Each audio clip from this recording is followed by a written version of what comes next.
आदिदेव किरात शंकर जटाधारी मृत्युंजय विद्वेष त्र्यंबक महारुद्र महेश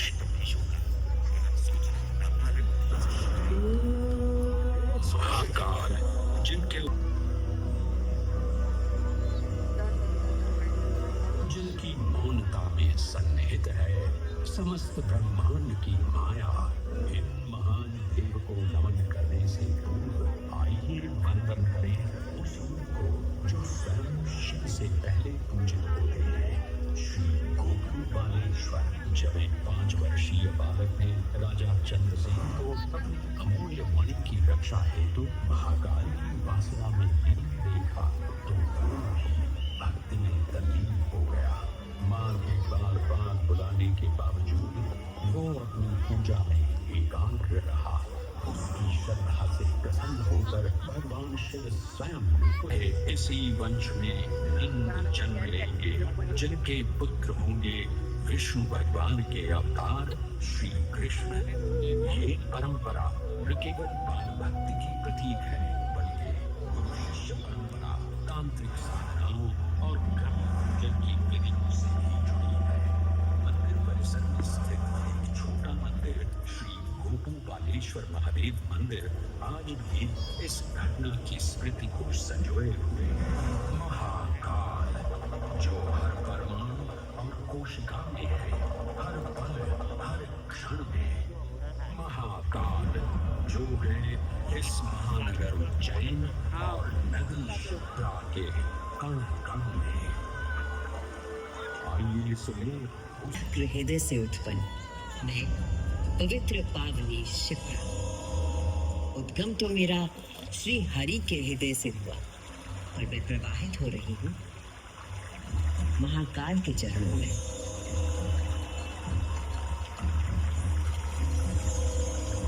पुराणों में मुझे कई नाम प्रदान किए गए हैं, जबरधनी, पापधनी, अमृत संभला और शिप्रा। वर्तमान कथा का प्रवाह आरंभ करने से पूर्व यह आवश्यक है कि मैं आप सभी को अपने उद्गम की उस दिव्य गाथा से अवगत कराऊं, जिसे जानकर आप अचंभित हो जाओगे। मेरा उद्गम ऋषि अत्रि से जुड़ा है।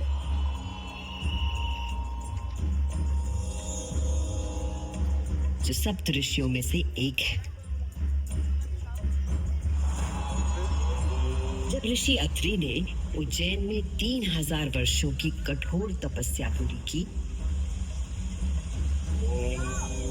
और अपनी आंखें खोली तो उन्होंने देखा कि उनके शरीर से 2 महान प्रकाश धाराएं निकल रही थी। पहली धारा आकाश की ओर गई और कहा जाता है कि वो चंद्रमा में परिवर्तित हो गई।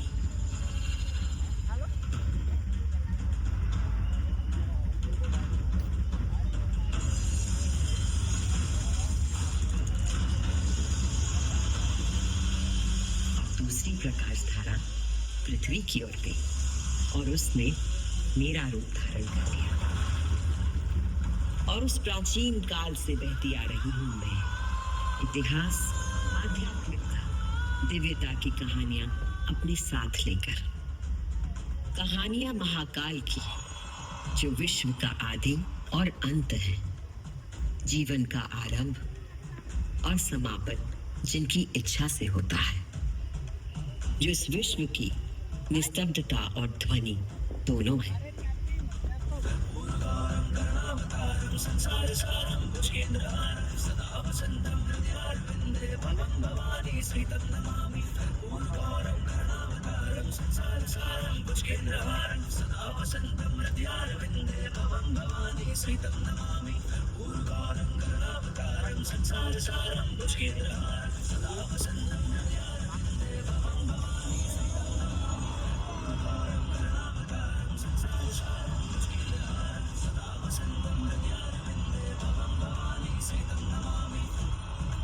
महाकाल की महागाथाएं इतनी विस्तृत हैं कि वे काल और अंतरिक्ष की सीमाओं को पार कर सकती हैं। और आज मैं आपको इन कथाओं का केवल एक संक्षिप्त अंश प्रस्तुत करूंगी, केवल कुछ चुनिंदा मोती। समस्त सृष्टि महाकाल की अद्वितीय चेतना का संचार है, परंतु जिसके हृदय में स्वयं महाकाल की दिव्य चेतना प्रवाहित होती है, वही है मेरे तट पर स्थित उज्जैनी। स्कंद पुराण में अवंती खंड के अनुसार अवंतिका यानी उज्जैन में सप्त सागर के अस्तित्व के बारे में बताया गया है, जिनमें से एक है रुद्र सागर।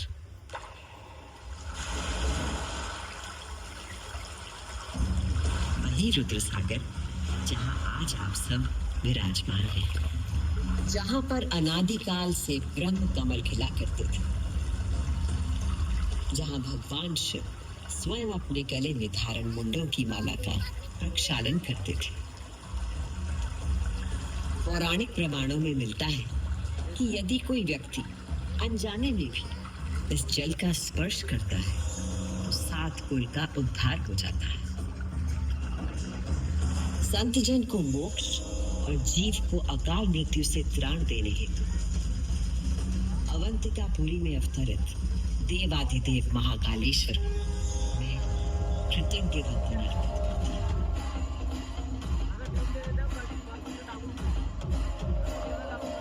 आज मैं शिप्रा देवी आपको उन्हीं महाकाल की शिव पुराण में उल्लिखित एक गाथा सुनाती।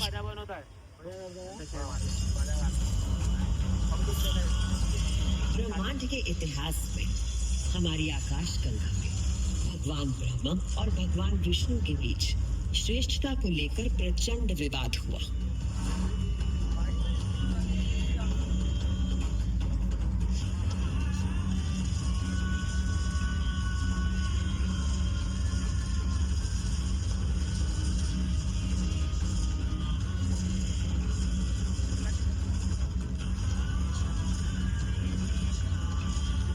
विवाद जब अपनी पराकाष्ठा तक पहुंच गया तो दोनों अपने अपने दिव्यास्त्र लेकर आपस में युद्ध करने के लिए तैयार हो गए।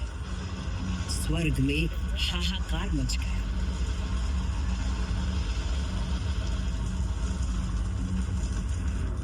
दिव्यास्त्र चलने से संपूर्ण जगत पर प्रलय का आना निश्चित था।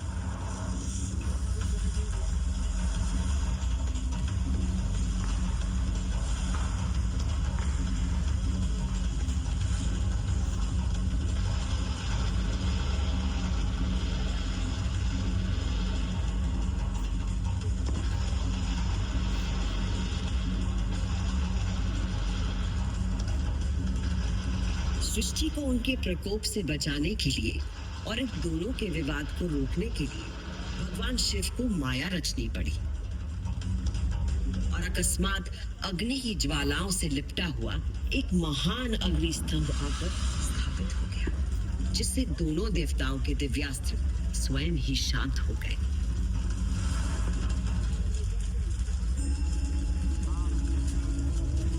एक ऐसा अग्नि स्तंभ जिसका ना कोई आदि था, ना अंत था, दोनों देवों ने अनुभूत किया कि इस तंग के पीछे निसंदेह कोई अद्वितीय अलौकिक शक्ति निहित है।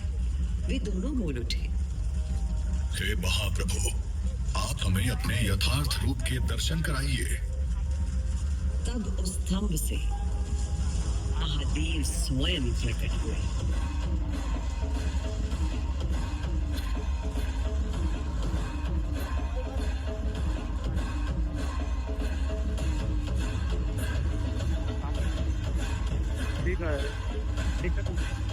हाँ ठीक है।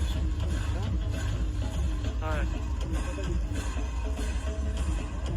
उस दिव्य और विराट रूप के पंचमुख थे और प्रत्येक मुख में तीन नेत्र प्रकाशित हो रहे थे। उनके भाल पर चंद्रमा का मुकुट था और मस्तक पर जटा। उनका कंठ नीला था और उनकी 10 भुजाएं थी। उनके अंग समस्त आभूषणों से सजे थे। उनके मस्तक पर भस्म का त्रिपुंड था।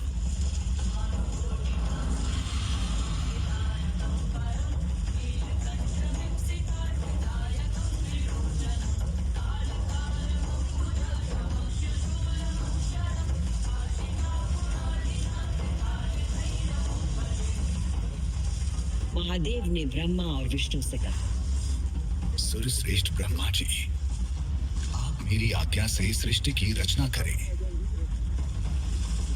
और सुरश्रेष्ठ विष्णु जी, आप चर अचर जगत का पालन करें। मैं ही सृष्टि का पालन करने वाला और मैं ही सृष्टि का संहार करने वाला हूँ।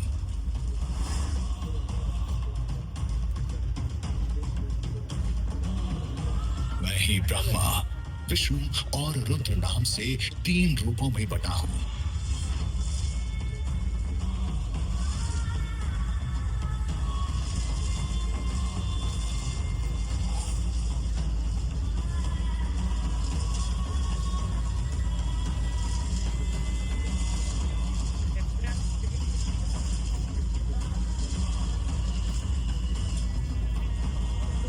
ये कहकर भगवान शिव स्वयं पृथ्वी पर लिंग के रूप में स्थापित हो गए।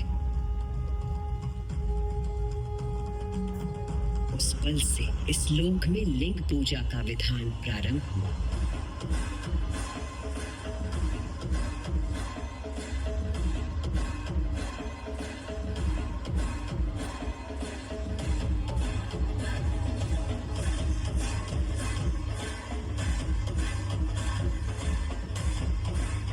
आपने सुनी वो गाथा कि किस प्रकार भगवान शिव ने लिंग का रूप धारण किया।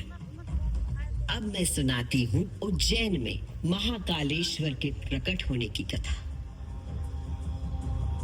उज्जैन नगरी में नित्य वेदों का अध्ययन करने वाले एक ब्राह्मण देवता रहते थे। उनका नाम वेदप्रिय था। वेदप्रिय प्रतिदिन पार्थिव शिवलिंग बनाकर उसकी पूजा करते थे।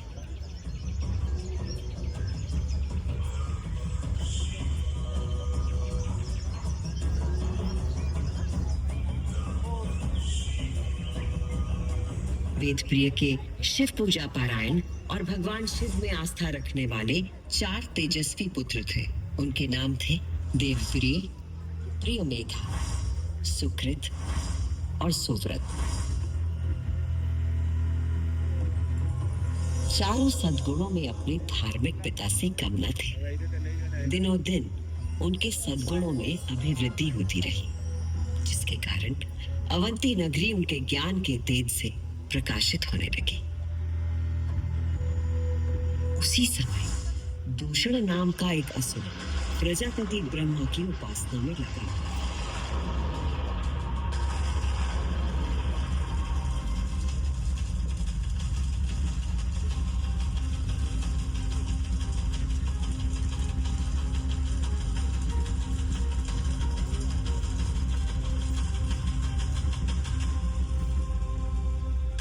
ब्रह्मा जी से अजय होने का वर पाकर दूषण वेद, धर्म और धर्मात्माओं पर आक्रमण करने लगा।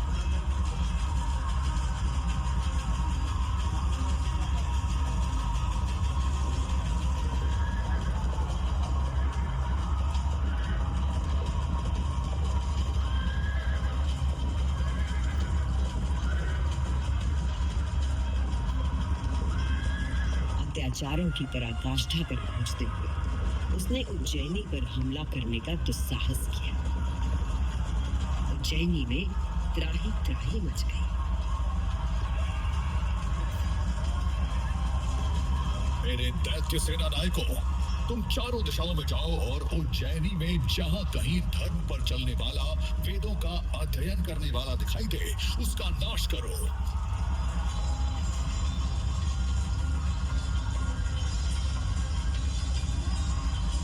उस असुर से यदि कोई भयभीत नहीं था तो वो थे वेदप्रिय के चारों शिव भक्त पुत्र। नगर को भयाक्रांत देख उन चारों ने उज्जैनी के नागरिकों को आश्वासन दिया। उज्जैनी के नागरिकों, आप सभी अपने भक्तों पर सदा कृपा करने वाले भगवान शंकर पर विश्वास रखें और उनका ध्यान करें। भगवान सबकी रक्षा करेंगे।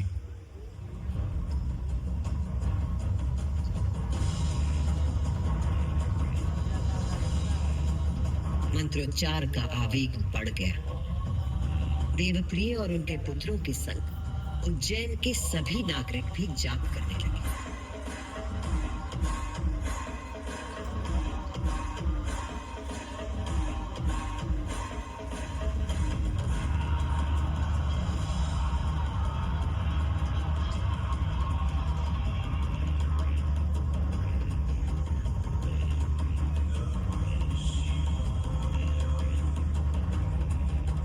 इतने में असुर दूषण अपनी सेना के साथ वहां पहुंच गया और उसने वेदप्रिय के पुत्रों को देख अपने सैनिकों को आज्ञा दी।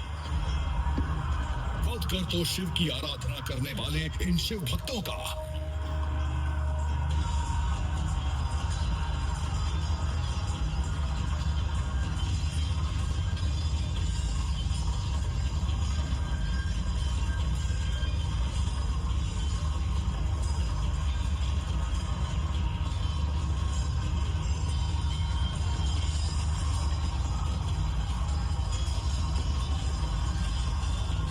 जिस क्षण उस दुष्ट असुर दूषण ने उन निर्दोष व्यक्तियों की हत्या का आदेश दिया, उसी क्षण पूजा किए जा रहे पार्थिव शिवलिंग के स्थान पर भयंकर विस्फोट के साथ एक गर्त हो गया और उस गर्त से घोर गर्जना कर प्रकट हुए महाकाल।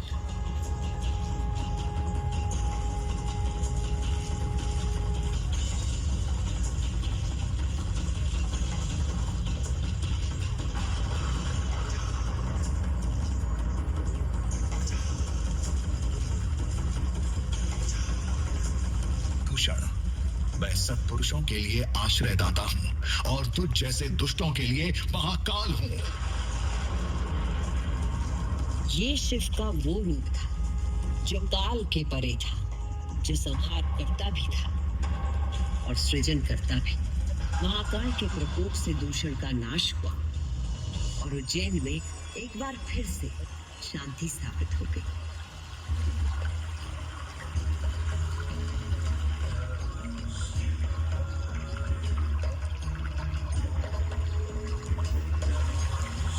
उज्जैनी के लोगों की आस्था से प्रसन्न भगवान महाकाल ने उन्हें वरदान मांगने को कहा। उज्जैन के निवासियों ने भगवान महाकाल को उनके भक्तों की रक्षा करने के लिए उसी स्थान पर सदा के लिए विराजमान होने को कहा। तब देवादिदेव उज्जैन में ही विराजमान हो गए और वहां चारों ओर की एक एक कोस भूमि ज्योतिर्लिंग रूपी भगवान शिव का स्थल बन गई। इस अद्भुत घटना के साक्षी बने समस्त देवता, गंधर्व और ऋषि मुनि। उज्जैन का वातावरण दिव्य ध्वनियों और मंत्रों से गूंज उठा।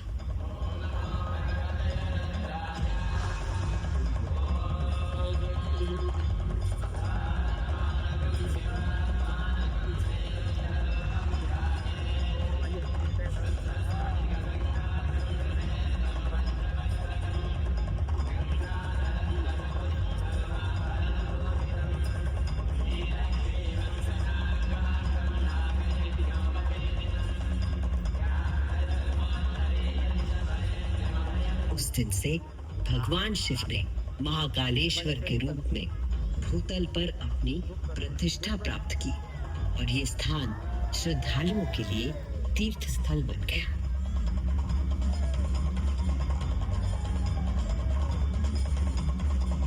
शिव पुराण में 12 ज्योतिर्लिंगों में से एक महाकालेश्वर ज्योतिर्लिंग।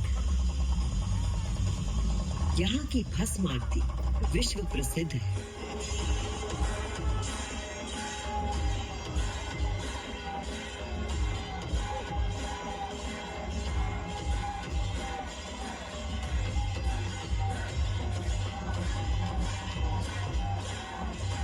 इसमें भस्म से भगवान का श्रृंगार किया जाता है, क्योंकि महाकाल की तरह भस्म अविनाशी और अपरिवर्तनीय होता है।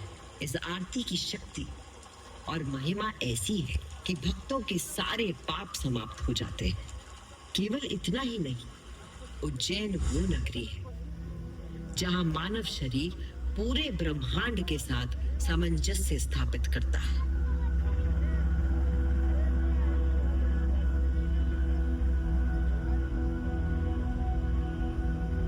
यत् पिंडे तत् ब्रह्मांडे, अर्थात जो कुछ मानव शरीर में है वही ब्रह्मांड में भी विद्यमान है।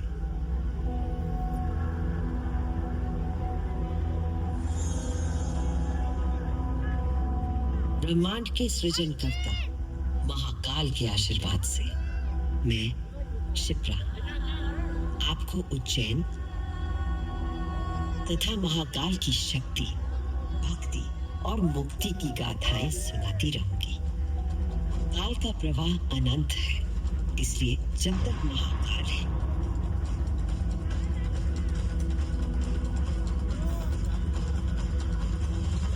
मैं यूं ही उज्जैन की स्मृतियों को अपने आंख में समेटे बहती रहूंगी।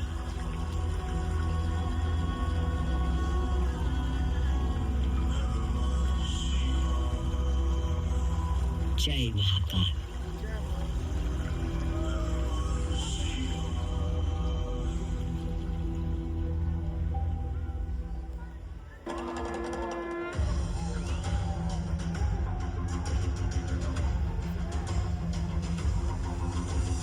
देवराज सेव्यमान पावनाग्रि पंकजं यादयज्ञसूत्रमिन्दुशेखरं कृपाकरं नारदादि योगिवृन्द वन्दितं दिगम्बरं काशिकापुरादिनाथ कालभैरवं भजे।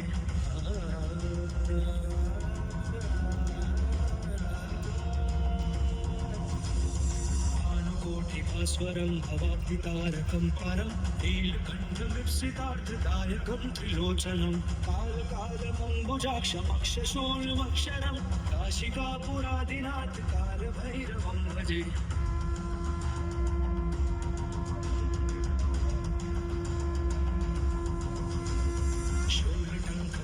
दण्डपाणिमादिकारणं श्यामकायमादिदेवमक्षरं निरामयं भीमविक्रमं प्रभुं विचित्रताण्डवप्रियं काशिकापुरादिनाथ कालभैरवं भजे।